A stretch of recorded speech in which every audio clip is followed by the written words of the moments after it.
Heraclius II, also known as Erekli II and the Little Kakhetian, was a Georgian monarch of the Bagrationi dynasty, reigning as the king of Kakheti from 1744 to 1762, and of Kartli and Kakheti from 1762 until 1798.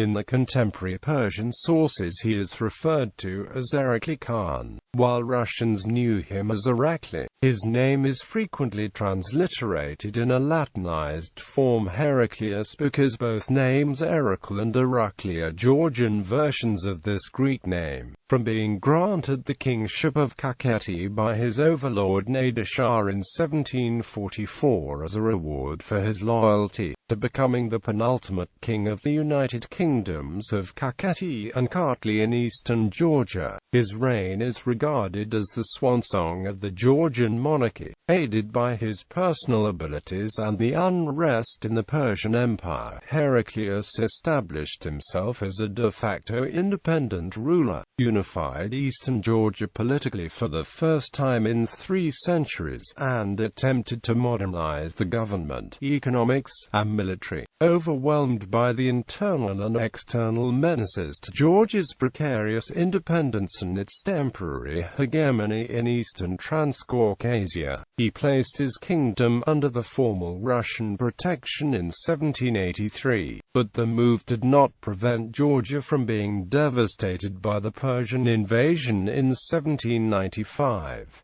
Heraclius died in 1798, leaving the throne to his moribund heir, George XII. Early years and reign in Kakheti. Born in Tel Aviv, the center of Kakheti region of Georgia, Heraclius was the son Timuraz II of Kakheti and his wife Tamar, daughter of Vakhtang I of Kartli. His childhood and early teens coincided with the occupation of Kakheti by the Ottomans from 1732 until 1735, when they were ousted from Georgia by Nader Shah of Iran in his 2 successive campaigns of 1734 and 1735, by which the latter quickly re-established Persian rule over Georgia. Timuraz sided with the Persians and was installed as a Persian wali in neighboring Kartli. However, many Georgian nobles refused to accept the new regime and rose in rebellion in response to heavy tribute levied by Nadir upon the Georgian provinces. Nonetheless,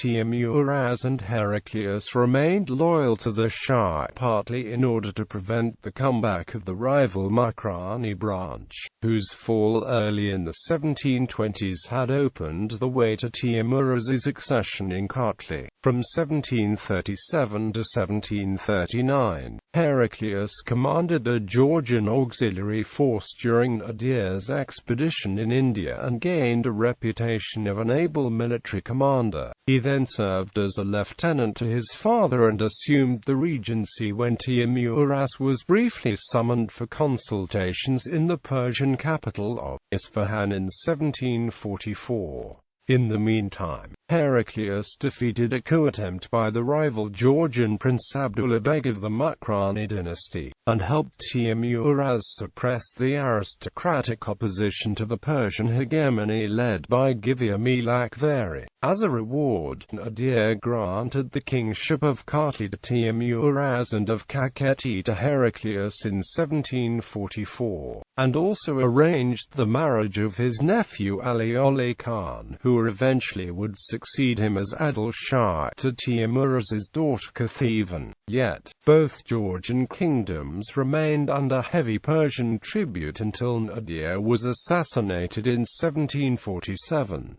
Timuraz and Heraclius took advantage of the ensuing political instability in Persia to assert their independence and expelled Persian garrisons from all key positions in Georgia, including Tbilisi. In close cooperation with each other, they managed to prevent a new revolt by the Ukrainian supporters fomented by Ibrahim Khan, brother of Adil Shah, in 1748. They concluded an anti-Persian alliance with the Khans of Azerbaijan, who were particularly vulnerable to the aggression from Persian warlords, and agreed to recognize Heraclius's supremacy in eastern Transcaucasia. In June 1751, Heraclius defeated a large army commanded by a pretender to the Persian throne, Asat Khan, in the Battle of Kirkbalak. In 1752, the Georgian king sent a mission to Russia to request 3,000 Russian troops or a subsidy to enable them to hire Circassian mercenaries in order to invade Persia and install a pro-Russian government there. The embassy failed to yield any results, however, for the Russian court was preoccupied with European affairs. King of Kartli and Kakheti. In 1762, Teimuraz II died while on a diplomatic mission to the court of St. Petersburg, and Heraclius succeeded him as king of Kartli, thus uniting eastern Georgia politically for the first time in 3 centuries. While maintaining certain Persian-type pomp at his court, he launched an ambitious program of Europeanization, which was supported by the Georgian intellectual elites, but was not overwhelmingly successful because Georgia remained physically isolated from Europe and had to expend all available resources on defending its precarious independence. He strove to enlist the support of European powers, and to attract Western scientists and technicians to give his country the benefit of the latest military and industrial techniques. His style of governing resembled that of contemporary enlightened despots in Central Europe. He exercised executive, legislative, and judicial authority and closely supervised the activities of government departments. Heraclius's primary objective in internal policy was to further centralize the government through reducing the powers of the aristocracy. For this purpose, he attempted to create a governing elite composed of his own agents to replace the self-minded aristocratic lords in local affairs. At the same time, he encouraged peasant vassals to supply the military force necessary to overcome the aristocracy's resistance and protect the country from incessant marauding assaults from Dagestan, known to Georgians as Lekanoba. In the words of the British historian David Marshall Lang, his vigilance in the care of his people knew no bounds. On campaign, he would sit up at night watching for the enemy, while in time of peace, he spent his life in transacting business of state or in religious exercise, and devoted but a few hours to sleep.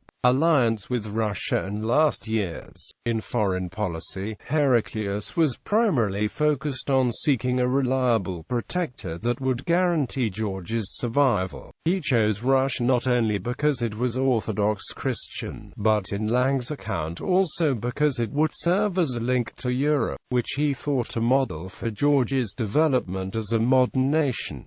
Yet, Heraclius's initial cooperation with Russia proved disappointing. His participation in the Russo-Turkish War did not lead to an anticipated reconquest of the Ottoman-held southern Georgian lands. The Russian commanders in Georgia behaved in a highly condescending, often treacherous way, and Empress Catherine II treated the Caucasus Front as merely a secondary theater of military operations. Still, Heraclius continued to seek firmer alliance with Russia, his immediate motivation being the Persian ruler Kartli Khan's attempt to bring Georgia back into the Persian sphere of influence. Kartli Khan's death in 1779 temporarily relieved Heraclius of these dangers, as Persia again became engulfed into chaos.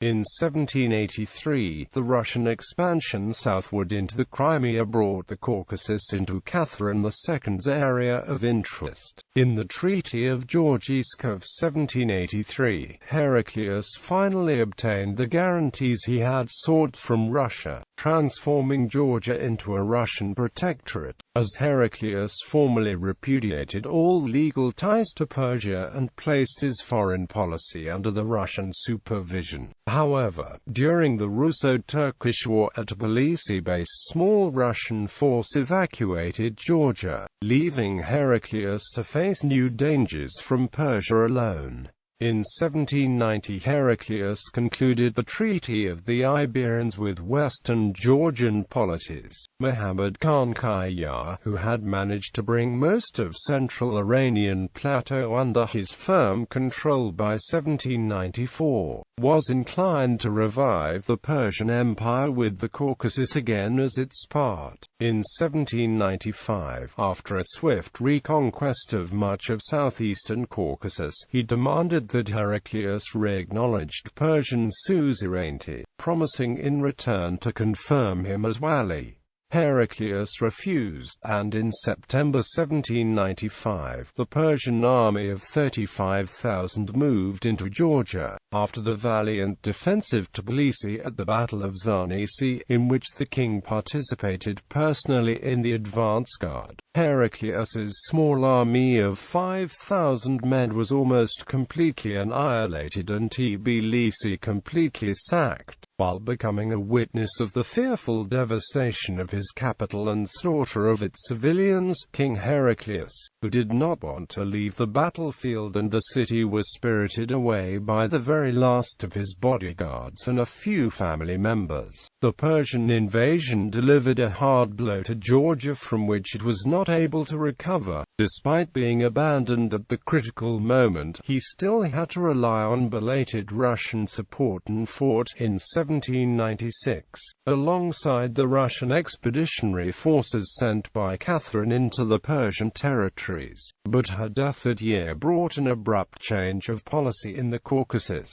and her successor Paul I again withdrew all Russian troops from the region. Aga Muhammad launched his second campaign to punish the Georgians for their alliance with Russia. However, his assassination in 1797 spared Kartli Kakheti more devastation. Heraclius died in 1798, still convinced that only Russian protection could ensure the continued existence of his country. He was succeeded by his weak and sickly son, George XII, after whose death Tsar Paul I annexed, in 1801, Kartli Kakheti to Russia, terminating both Georgia's independence and a millennium-long rule of the Bagrationi dynasty family. Heraclius II was married 3 times. First, he married Princess Kakheti and Erekli Orbiliani in 1738 to Princess Kakheti and Erekli in 1740. According to a relatively recently established version, Princess Orbiliani was repudiated by Heraclius before the marriage actually took place. Instead, he married Princess Maidze, who died in 1744. Of his first marriage, Heraclius' 2 children, the Vakhtang, Duke of Aragvi, married Princess Kakheti of Muchrani, no issue. Rusaden. In 1745 Heraclius remarried Princess Anna and Erekli Abashidze. They had 2 children, George, the last king of Georgia. Thamar married in 1762 Prince David Orbiliani. In 1750, Heraclius married thirdly Dejan and Erekli Dadiani. They had 19 children. Solomon, Helen, married 1 Sdly 1770 Prince Arkell of Imereti, 2 and Dly 1785 Prince Zakaria Andronikashvili. Mariam, married 1777 David Sitsishvili, Prince of Zemosatskiano. Sophia, Levin, Elon, Vakhtang, Salome, Tiamuraz. Anastasia, married 1797 Prince Rivaz Erastavi of Kasani. Ketevan, married 1 Sdly 1781 Ion, Prince of Mukrani, with living descendants 2 and Dly Prince Abel Andronikashvili. Miriam, Soslan David, Alexander, who headed several insurrections against the Russian rule in Georgia between 1800 and 1832. Arkell, Luasib, Ekaterina, married in 1793 Prince Georgi Arabakidze Kolakashvili. Thekla, married in 1800 Prince Vakhtang Jumbakurian Orbeliani. Parnaros.